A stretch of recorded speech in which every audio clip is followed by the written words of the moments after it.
कानी बहू। किशोरी लाल जी के बेटे राघव की शादी की बात जगह जगह चल रही थी, लेकिन किशोरी लाल जी को कोई लड़की पसंद ही नहीं आती थी।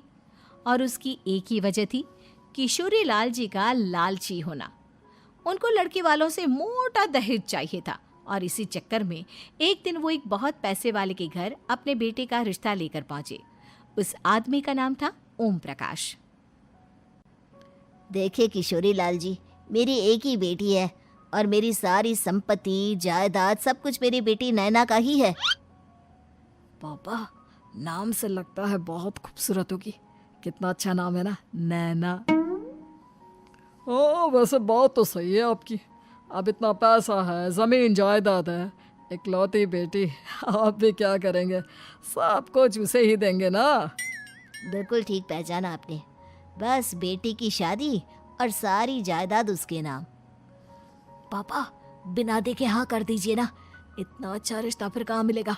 माला माल हो जाएंगे हम। मैं अपनी बेटी को बुलाता हूँ।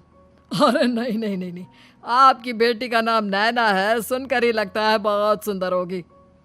रहने दीजिए अंकल, मैं तो आपकी बेटी के नाम से ही इतना खुश हो गया हूँ कि उसे बिना देखे शादी करने को तैयार हूँ। अब तो मैं उसका चेहरा सीधे शादी के बाद ही देखूंगा। और इस तरह राघव नैना का चेहरा नहीं देखता और उससे शादी कर लेता है। शादी के बाद अपनी सुहाग रात पर जब राघव नैना का घूंघट उठाकर देखता है तो नैना की आंखें बंद थी। कितने खूबसूरत हो तुम नैना, जरा अपनी आंखें खोलकर मेरी तरफ देखो तो सही। नहीं, मुझे शर्म आती है। अरे, मैंने तुम्हें शादी से पहले भी नहीं देखा, और अब अगर तुम आंखें खोलकर मुझे देखोगी भी नहीं तो मुझे अच्छा कैसे लगेगा?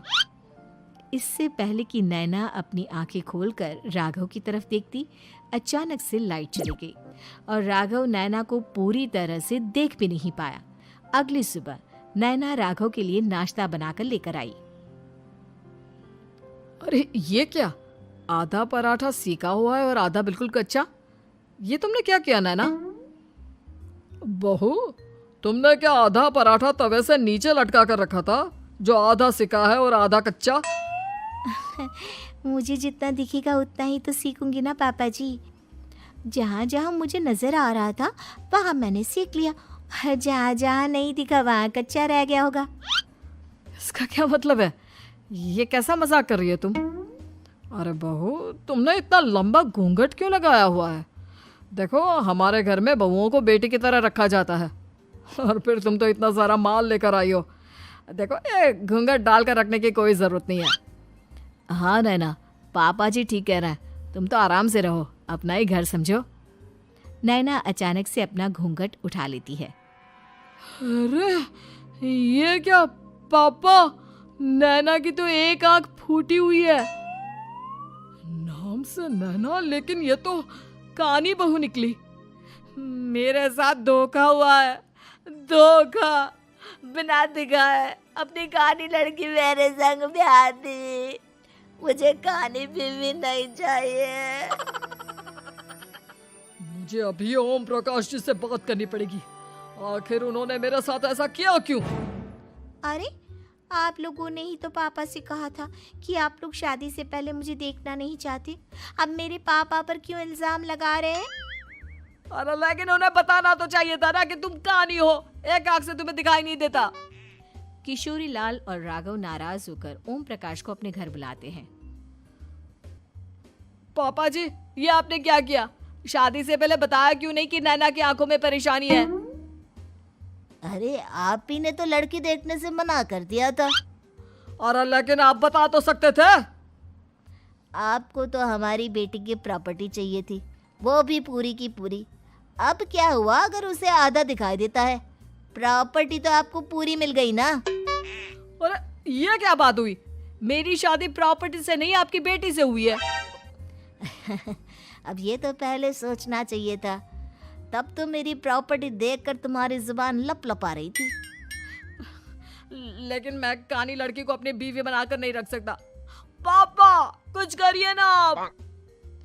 हाँ, करता हूँ। देखिए ओम प्रकाश जी, आप हमारे साथ ऐसा नहीं कर सकते।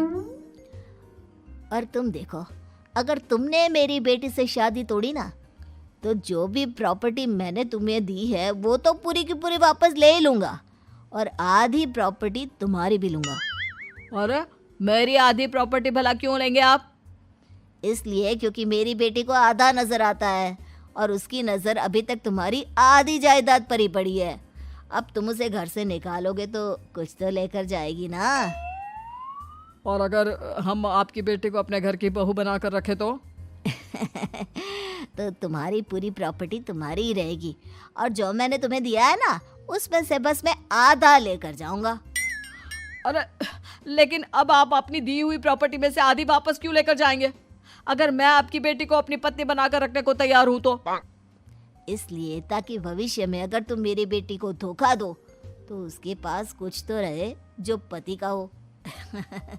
वैसे मेरे पास तो बहुत कुछ है, लेकिन अपने पति की कोई निशानी तो उसके पास होनी चाहिए ना।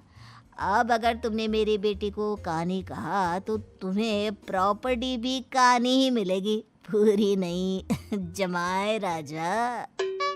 किशोरी लाल और राघव समझ चुके थे कि वो बुरी तरह फंस चुके हैं और अब उनके पास वहां से निकलने का कोई चारा नहीं है। अब समझ में आया ना, लालच बुरी बला होती है। एक तो तुम्हें प्रॉपर्टी मिली, ऊपर से बीवी मिली, उसमें तुम्हें नखरे भी दिखाने हैं। आए बड़े, चुपचाप बैठो दोनों। कुछ दिनों के बाद नैना राघव की कार लेकर बाजार घूमने निकलती है और जब कार लेकर वापस आती है, ये क्या? एक तरफ से मेरी गाड़ी पूरी खराब हो चुकी है। लगता है तुमने मेरी गाड़ी को किसी दूसरी गाड़ी के साथ एक्सीडेंट किया है। अरे अरे कितना बड़ा नुकसान कर दिया तुमने बहू। वो क्या है ना पापा जी, मुझे एक आंख से दिखाई नहीं दे रहा था, सामने से गाड़ी आ रही थी। मुझे तो सिर्फ आधा ही दिखाई दिया और वो गाड़ी मेरी कार से रगड़ते हुए निकल गई। अब मैं क्या करूं बताओ? आप इसे ठीक कराने के पैसे कौन देगा? तुम्हारे पापा। तुमने मुझसे इस तरह से बात की? अभी रुको। नैना राघव की शिकायत ओम प्रकाश को कर देती है। देखो राघव, अब जो मेरी आधी प्रॉपर्टी तुम्हारे पास थी ना, उसमें से आधी और मैं लेकर जाऊंगा, क्योंकि तुमने मेरी बेटी को डांटा। अरे नहीं नहीं पापा जी, गलती हो गई, माफ कर दो। गलती की तो कोई गुंजाइश ही नहीं। अगली बार मेरी बेटी को डांटा तो बची हुई आधी में से आधी और ले जाऊंगा। लालच के चक्कर में हम दोनों ने बहुत बड़ी गलती कर दी बेटा। एक तो तुम्हें कानी बहू मिली और ऊपर से जो माल मिला वो भी काना। इस तरह राघव की हर एक गलती पर ओम प्रकाश उसकी प्रॉपर्टी का आधा आधा हिस्सा लेकर अपना सारा माल वापस ले गया और राघव को कानी बीवी से काम चलाना पड़ा। भाई लालच वाकई में बुरी बला है।